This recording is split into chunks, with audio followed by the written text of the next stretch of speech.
지금부터 제34차 최고위원회를 속개하겠습니다. 대표님께서 속개를 선언하시겠습니다. 제34차?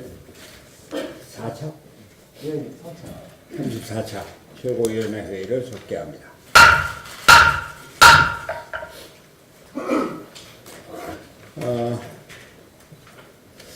어제 고 김영삼 대통령의 3주기 추모식이 열렸습니다. 대단히 많은 분들이 참석을 해서 민주주의자로 사셨고 의회주의를 실천하신 김영삼 대통령을 기렸습니다. 오늘 우리 민주주의가 제대로 실천되고 있는지, 의회는 제대로 역할을 하고 있는지를 생각하게 하는 자리였습니다. 제왕적 대통령제를 끊고 국회와 내각이 제대로 역할을 할 수 있는 나라가 되어야 하겠습니다. 연동형 비례대표제를 이뤄내야 하겠습니다. 어제 또한 염수정 추기경님을 찾아뵀습니다.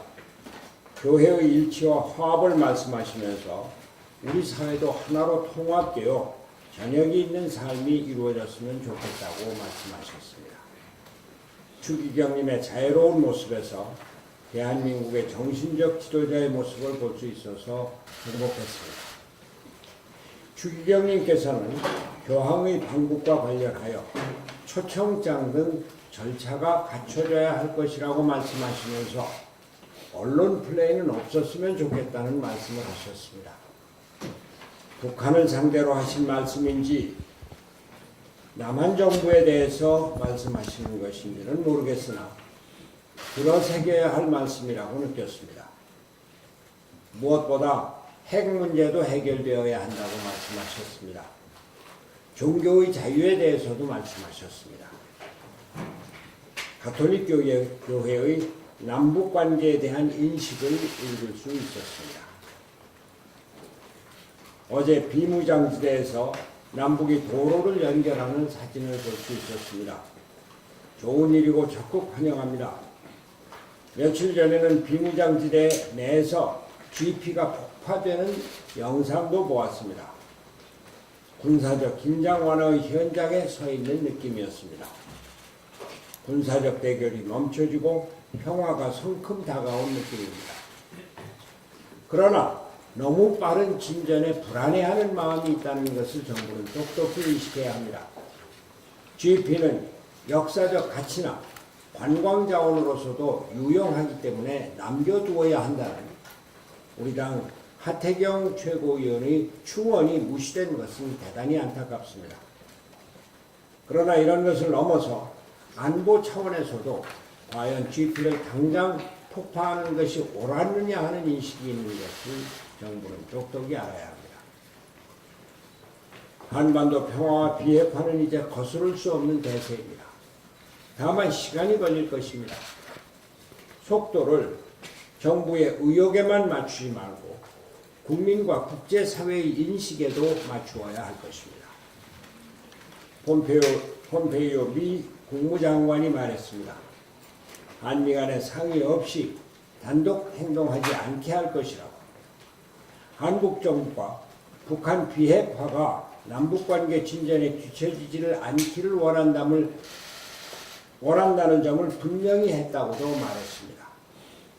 한미 워킹그룹이 워싱턴에서 만나기에 앞서서 한 기자회견에서 한 말로 워킹그룹이 남북관계가 비핵화를 앞서갈 수 없도록 붙잡는 장치임을 거듭 강조한 것입니다.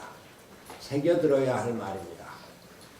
어제 염수정 주기경님을 뵙고 들은 가톨릭 교회의 남북관계에 대한 인식과 관련해서 우리 문재인 정부가 평화와 비핵화의 길은 거스를 수 없는 것이지만 그 길은 시간이 걸릴 것이라고 하는 점을 인식하고 속도를 조절해 줄 것을 당부드립니다.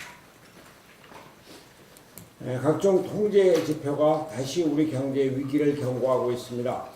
지난 21일 한국은행이 발표한 자료에 따르면 올 3분기의 가계부채가 역대 최초로 1,500조 원을 돌파하였다고 합니다. 우리 경제의 리스크가 더욱 증가한 것입니다. 더 큰 문제는 가계부채의 증가율이 가계소득 증가율을 훨씬 넘어서고 있다는 점입니다. 가계경제가 이렇게 건전하지 못하면 금리 인상 등 소수의 외부 요인만으로도 줄파산 사태가 발생할 위험이 있습니다.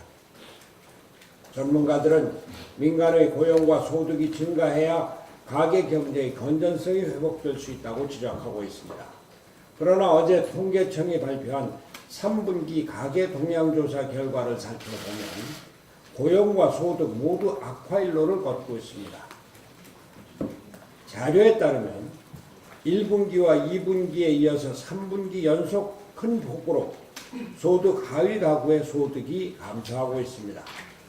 소득 상위 20% 가구의 평균 소득은 소위 하위 20% 가구 평균 소득의 5.52배였습니다. 2007년 이래 11년 만에 최악의 수준입니다. 가장 큰 원인은 일자리입니다. 소득 하위 20% 가구의 취업자 수는 평균 0.69명으로 지난해 3분기 0.83명보다 16.8%가 줄어들었고, 이로 인해서 1분위 가구의 근로소득이 22.6% 감소했기 때문입니다. 이제는 인정해야 합니다. 소득주도 성장은 파산했습니다. 우리 국민의 고용과 소득 어떤 것도 성장시키지 못했습니다. 경제정책 이제는 바꿔야 합니다. 민생과 경제를 살리기 위한 특단의 대책을 즉각 시행해야 합니다. 그 일환으로 먼저 최저임금을 동결해 주기 바랍니다. 정 안 되면 하반기로 유예해야 합니다. OECD도 고용에 미치는 부정적 영향을 벗어나기 위해 최저임금의 급격한 인상은 속도를 낮춰야 한다고 권고한 바 있습니다. 또한 탄력근로제 확대 적용을 관철해야 합니다. 최저임금 인상과 더불어 기업인들이 가장 많은 어려움을 호소하는 것이 경직된 주 52시간 근로제입니다. 획일적 규제로 인해 납품기일을 맞추지 못해 생산이 위축되고 근로자들의 소득이 줄어드는 악순환을 빚고 있습니다. 그런데 문재인 대통령은 어제 경사노위에서 탄력근로제를 논의하면 국회에게 시간을 더 달라고 부탁하겠다고 말했습니다.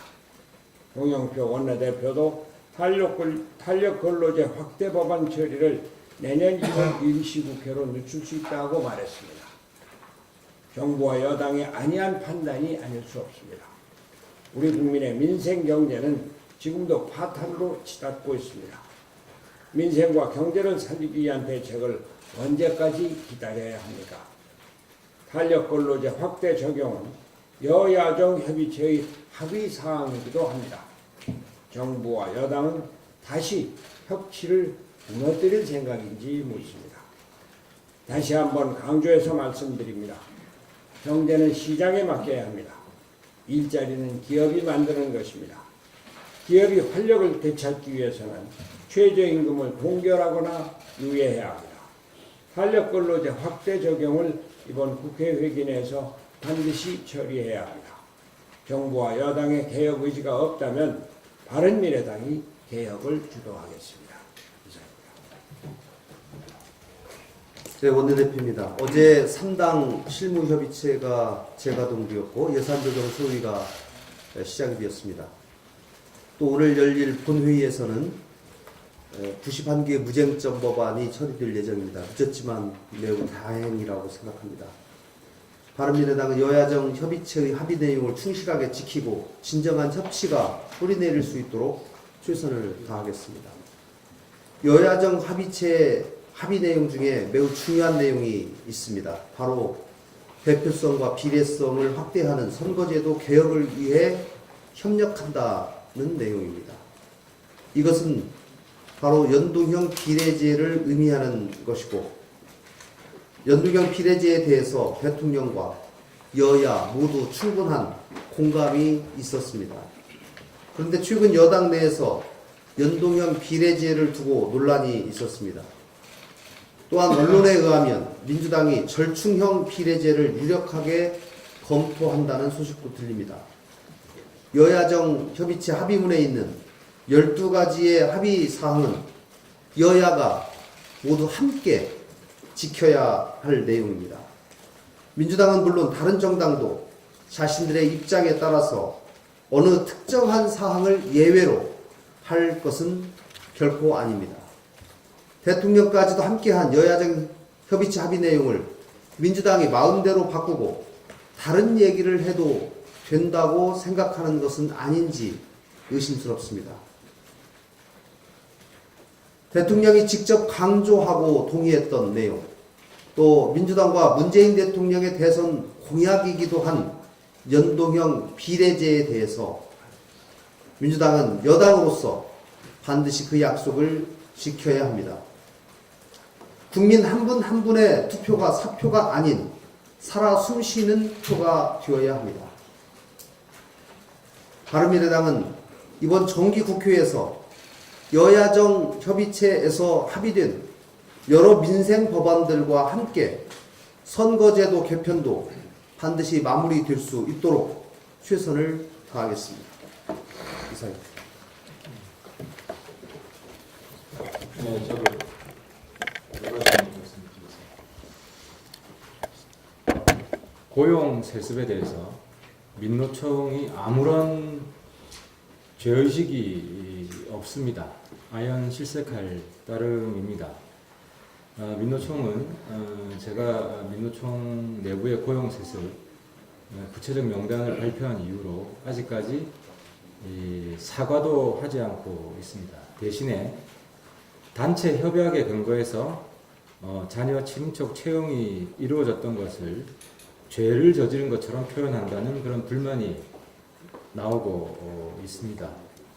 고용 세습은 범죄입니다. 그것도 대한민국 청년의 미래를 강탈하는 반사회적 범죄입니다. 가중처벌받아야 할 범죄입니다. 그뿐 아니라 고용 세습을 합의한 그 단체 협약 그 자체도 효력이 없는 범죄입니다. 법원에서 이미 판결을 했습니다. 그뿐만 아니라 그런 범죄를 조직적이고 상습적으로 자행하는 세습 노조는 범죄 단체입니다. 무릎 꿇고 사과해도 용서받기 힘든 범죄입니다. 저와 우리 바른미래당은 이번에 확인된 민주노총의 이 정말 악랄하고 상습적인 고용 세습 결코 조용히 지나가지 않을 것입니다. 반드시 이 뿌리 뽑을 것입니다. 민주노총은 즉각 국민 앞에 100배 사죄하고 앞으로는 고용 세습이 없을 것이다. 명백히 선언해야 됩니다. 그리고 정부는 이 민주노총 고용 세습 실상에 대해서 철저히 진상 규명해 줄 것을 촉구합니다. 문재인 대통령에도 한 말씀 드리겠습니다. 문재인 대통령은 얼마 전에 그 9대 생활적폐를 발표한 적이 있는데요. 그 9대 생활적폐 안에 민노총의 고용 세습이 빠져 있습니다. 공공기관의 채용 비리는 들어있는데 민간 기업을 포함하는 민노총의 고용 세습이 빠져 있습니다. 문재인 대통령은 이 고용 세습도 적폐라는 것을 분명히 하고 민노총의 고용 세습을 10대 10번째 생활 적폐로 규정하고 청산 의지를 밝혀주기를 촉구합니다. 근데 좀 걱정이 되는 것은 좀 전에 우리 손학규 대표님께도 말씀하셨지만 문재인 대통령이 최근에 민노총의 압력 때문에 민노총 편에 서려고 하는 그런 조짐이 보이고 있습니다. 탄력 근로제에 대해서 좀 미루자 하는 이야기를 하고 있고요. 심지어 민노총하고 민노총에 들어있죠, 정교조가. 그 정교조의 해고자들도 정식 노조원으로 해주자. 안 그래도 민노총이 온통 점거의 파업인데 맨날 싸움질만 하는 해고자들 노조원으로 정식으로 넣어주면 정말 대한민국은 민노총이 깽판 치는 나라가 될 겁니다. 때문에 이번 기회에 문재인 대통령은 분명히 해주시기 바랍니다. 고용세습하는 생활적폐집단 민노총 편에 설 것이냐, 대한민국 보통 청년의 편에 설 것이냐 분명히 해주시기 바라고, 다시 한번 고용세습 척결에 대한 대통령의 의지를 분명히 밝혀서 민노총의 고용세습을 10대 생활적폐로 반드시 포함시켜 줄 것을 당부드립니다. 네. 소득주도 성장의 목표가 뭔지 정말 헷갈립니다. 취약계층의 고용과 소득을 끌어올리겠다고 한 거 아니었습니까? 어제 통계청 자료에 보면 금융위기 때보다 더 상하이 소득 격차가 심해지고 있다고 합니다. 문재인 정부가 펼치고 있는 소득주도 성장의 아이러니입니다. 더욱 황당한 것은 기재부의 발표입니다. 분배 악화가 지속하는 가운데서도 정부 정책 노력 등에 힘입어 악화세는 점차 완화되는 모습이라고 합니다. 이 말은 더 악화될 것을 정부가 정책을 잘해서 그 차이를 줄였다. 즉, 우리는 잘했다. 이거 아닙니까? 방어적 시각과 변명으로 윗선의 입맛에만 맞추려고 하면 나라는 골마갑니다. 6년 전 경제 성장률 5%대였던 칠레와 베네수엘라는 지금은 극명한 차이를 보여주고 있습니다. 칠레는 4%대, 베네수엘라는 마이너스 18%의 경제 성장률을 이루고 있습니다. 칠레는 친시장 대통령, 베네수엘라는 포퓰리즘 대통령입니다. 국가는 왜 실패하는가? 저자 에스모 블루는 국가가 실패하는 이유는 딱 하나, 제도의 차이라고 합니다. 문재인 대통령께 묻고 싶습니다. 아직도 우리가 바른 길을 가고 있다고 생각하십니까? 청와대와 여당은 이영자 잡을 생각만 하지 말고 소주성 떼낼 고민을 좀 해주면 좋겠습니다. 네, 지난 11월 20일 반부패 협의회에 참석한 문재인 대통령이 장관들을 상대로 현장을 모른다, 근본적인 대책을 세우라고 질타했습니다. 지난 22일 3분기 가계 동향 조사 및 정부 예산안은 문재인 대통령에게 현장을 모른다, 근본적인 대책을 세우라고 질타하고 있습니다. 여러 대표님과 최고위원님들이 말씀을 하셨지만 최상위 20% 5분 이의 소득은 8.8% 높아진 반면 최하위 1분위 소득은 7.0% 감소했습니다. 2분위 소득도 감소하는 등 하위 60% 이하 소득층의 가계소득은 계속 감소 추세를 보이고 있습니다. 특히 소득 1분위의 죄송합니다.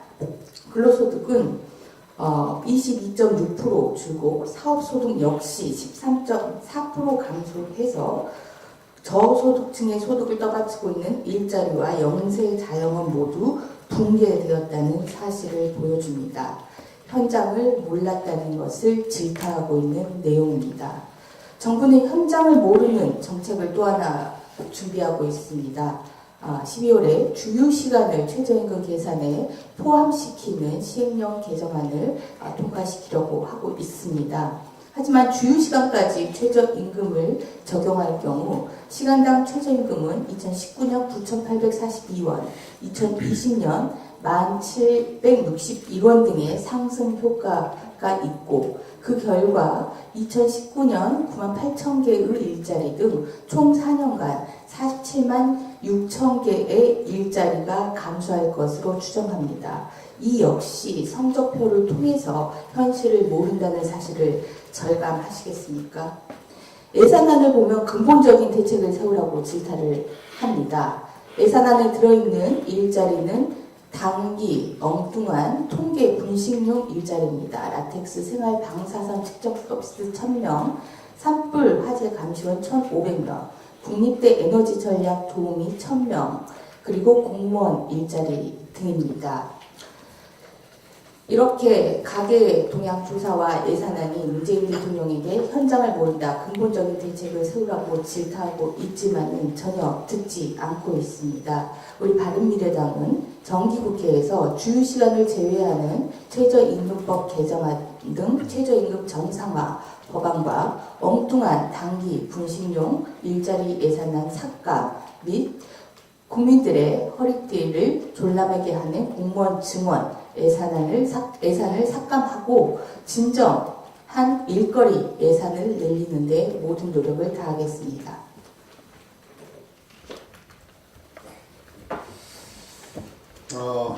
저희 당이 다른 당이 갖고 있지 않은 특별위원회가 되고 있습니다. 오늘 위원장으로 임명을 하게 될 장진혁 변호사가 위원장으로 계신 아파트 특별위원회입니다. 전국의 아파트 주택 보급률이 지금 몇 %입니까?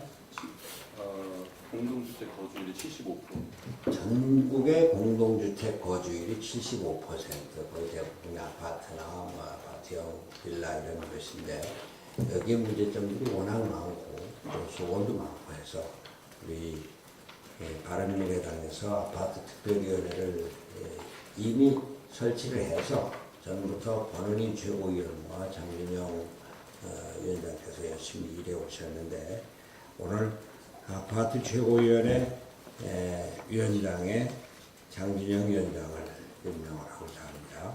그리고 제가 어제 영수증 추경 예방을 했고 며칠 전에는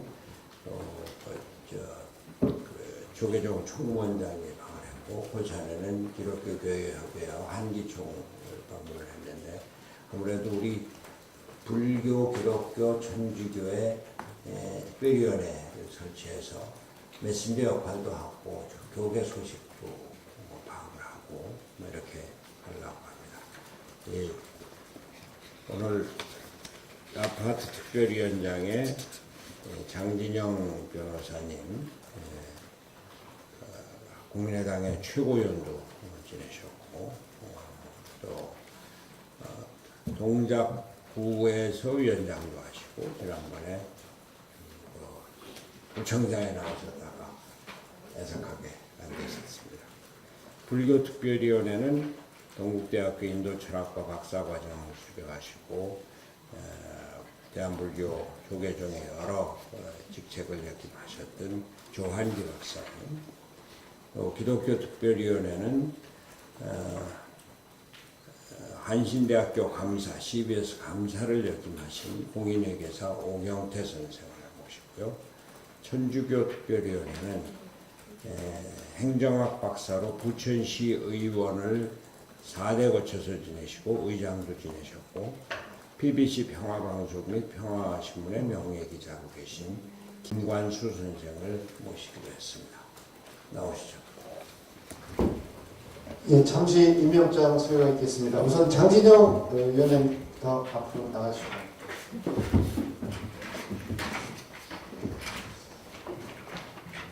임명장 장진영 위 사람을 바른미래당 아파트 특별위원회 위원장으로 임명함. 2018년 11월 23일 바른미래당 대표 손학규.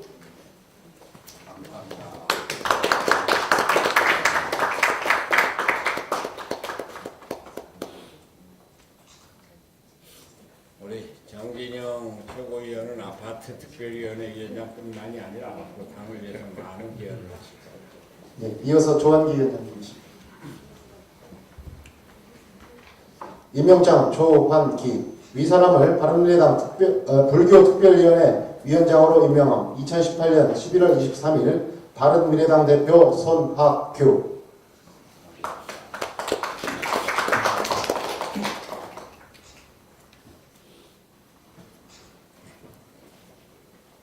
이어서 오경태 위원장님입니다.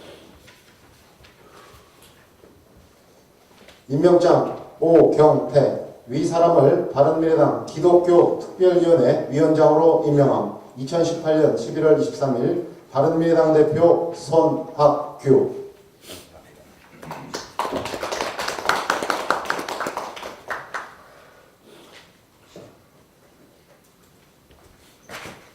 이어서 김관수 위원장님. 임명장 김관수. 위 사람을 바른미래당 천주교 특별위원회 위원장으로 임명한 2018년 11월 23일 바른미래당 대표 손학규.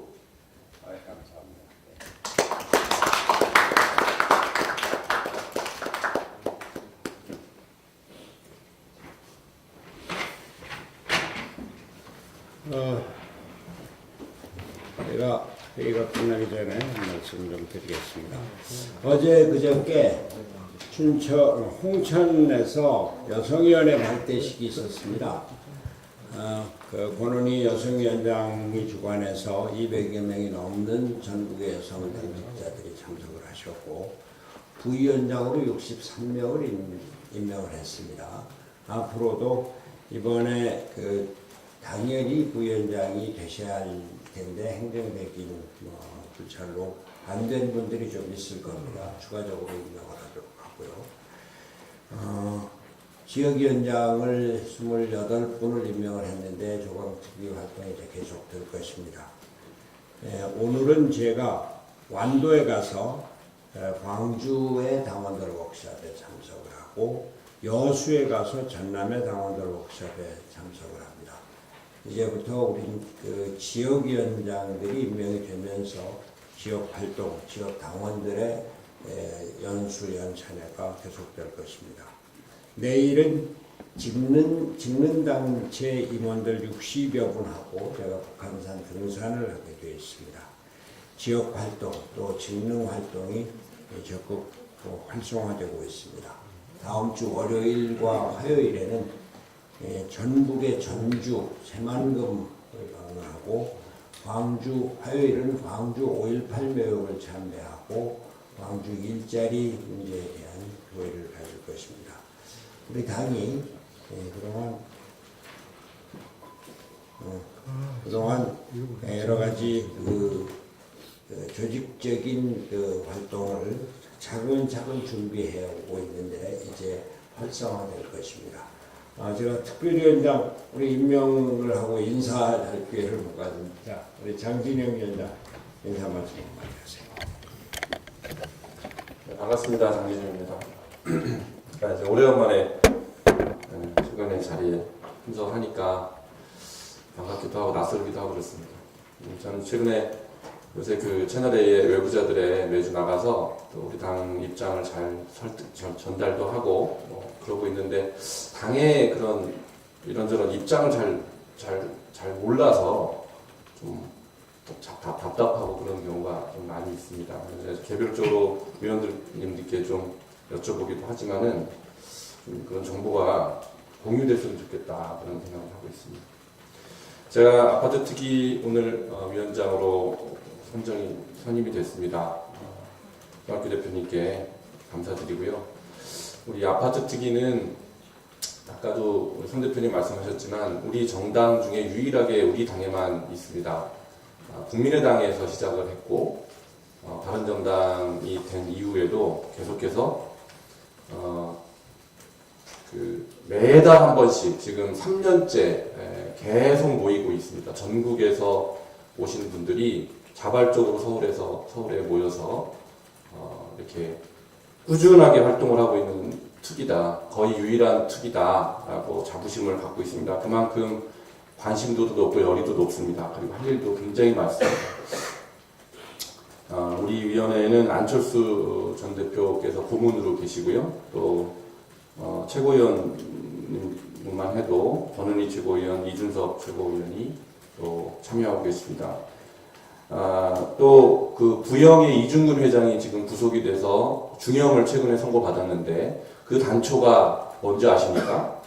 그 단초가 바로 우리 아파트 특위 광주 시당에서 임대료 폭리를 처음으로 이슈 제기했고 판결을 이끌어냈습니다. 그것을 제 옆에 계신 우리 권은희 정책위 의장이 주도를 하셨었습니다. 그래서 그것이 일파만파가 되어서 결국 이중근 회장이 그렇게 구속되는 결과까지 만들어냈습니다. 그것을 우리 바른미래당의 아파트 특위가 단초를 만들었다는 거 잘 모르시죠? 그런 것뿐만 아니고 또 아파트 후분양제 이것도 정동영 의원께서 우리 당에 계실 때 아파트 특위를 통해서 같이 하셨던 일들입니다. 이런 전 국민의 관심사가 될 만한 그런 중대 이슈들이 아파트 특위를 통해서 많이 이루어졌고, 지금은 그 서울시의 아파트 태양광 지원 사업의 문제점을 지금 다루고 있습니다. 그것들을 성과를 또 조만간 발표를 하도록 하겠습니다. 아파트 특위가 저는 우리 바른미래당의 차별화를 만들어낼 수 있는 가장 좋은 무기 중에 하나가 될 것이다 라고 확신을 하고 있습니다. 생활형 그리고 우리가 실사구시를 추구하는 정당으로서 꼭 많은 지원이 필요한 위원회입니다. 많은 지도해 주시고요. 또 제가 마이크를 잡았으니까 답답한 게 많아서 짧게 말씀드리겠습니다. 지금 연동형 비례대표제하고 또 고용세습 이 문제에 대해서 모두 발언 말씀하셨는데, 저는 이런 이슈들은 정말로 여기서만 얘기될 것이 아니라 우리가 거리로 뛰쳐나갈 만한 정말로 중요한 이슈고 국민들한테 호응을 끌어낼 수 있는 이슈라고 생각합니다. 그래서 이것은 우리 당의 사활이 걸려 있는 것이고 우리 당의 결속을 또 다질 수 있는 굉장히 좋은 이슈다라고 생각합니다. 그래서 이 부분을 보다 적극적으로 목소리를 내주시고 우리의 진짜 정치적인 생명을 여기다 건다라고 해도 전혀 손색이 없는 이슈라고 생각합니다. 지도부께서 우리 당의 구성원들한테, 당원들한테 이 부분을 보다 적극적으로 알리고 또 이슈 파이팅을 할 수 있는 그런 행사들도 좀 기획해 주셨으면 그런 바람이 있습니다. 감사합니다. 감사합니다. 조한기 불교위원회 위원장. 안녕하십니까, 조한기입니다. 예전에는 이제 손학규 대표님 불교 특보로서만 있었는데 이제 공당의 특별위원회를 구성을 해갖고 운영을 해야 되니까 이제 지금 부위원장들을 종단별로 구성을 할 생각을 하고 있고, 그리고 그걸 바탕으로 또한 지역 사업연합회들하고도 연대를 하고 이런 방식을 통해서 이제 저희 당이 지지율을 올릴 수 있도록 하고, 또한 다음 총선에서 압승을 거둘 수 있는 단초를 마련하고, 그 이후에 수권정당으로서의 대선에서 수권정당이 될 수 있도록 저희 1000만 불자들을 좀 더 조직하고 역량들을 강화시켜갖고 좋은 사람들을 영입해갖고 일들을 열심히 해갖고 저희가 한번 들판을 태우는 작은 불꽃이 되는 그런 역할을 해보도록 하겠습니다. 감사합니다.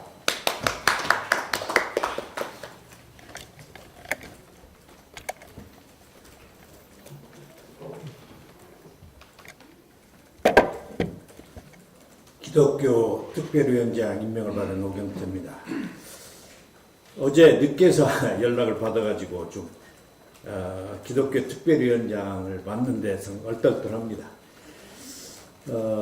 여러 가지로 제가 부족한데 더 젊고 패기 있고 또 능력 있는 좋은 분이 있을 텐데, 제가 임명이 돼가지고 우선 기쁨보다는 무거운 책임감을 느끼고, 제가 오늘 일찍 지하철을 타고 오면서 왜 저를 기독교 특별위원장에 임명했는지 한번 생각을 해봤습니다. 제가 몇 년 전부터 NCCK 또 기독교 방송국 또 한신대학교의 감사로서 있으면서 50년간 그 적폐라고 볼 수 있는 종교인 과세 문제를 관심을 가지고 추진하는데 저는 개혁적인 입장에서 많은 발표를 했습니다. 그래서 우리 바른미래당도 종교인들도 예외 없이 국민들과 똑같이 국민 개세 원칙에 따라서 납세하는데 개혁적인 당이 아니겠나 이런 기대를 해봅니다. 지금 금년부터 종교인 과세가 되고 있습니다만 반쪽짜리입니다. 기타 소득에 종교인 소득으로 해가지고 하든지 아니면 근로소득세로 선택할 수 있는데 이것도 일종의 특혜이고 적폐이기 때문에 국민들과 똑같이 근로소득세를 내는 것을 추진하는 게 옳다고 생각합니다. 이런 것이 종교인들도 국민들과 똑같이 개혁에 동참하는 것이라고 생각하고 여러분들도 같은 마음을 가지시기 바랍니다. 감사합니다. 네, 반갑습니다. 김광수입니다. 먼저 청주교 특별위원회 위원장으로 임명해 주셔서 감사드립니다. 여러 계층의 우리 당이 의견을 들을 수 있지만 그 각 교구별로 있는 청주교 평신도들 사이에 어떤 게 필요하고 어떤 게 정말 생활에 꼭 필요한 것인가를 의견을 집합해서 우리 당에 전달해서 당에서 정책으로 삼아서 국민들이 편안하게 잘 살 수 있는 그런 분위기 조성을 하는 데 함께하도록 하겠습니다. 감사합니다.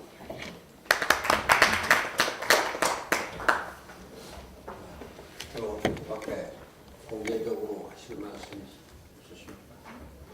없으시면 회의를 비공개로 전환하겠습니다.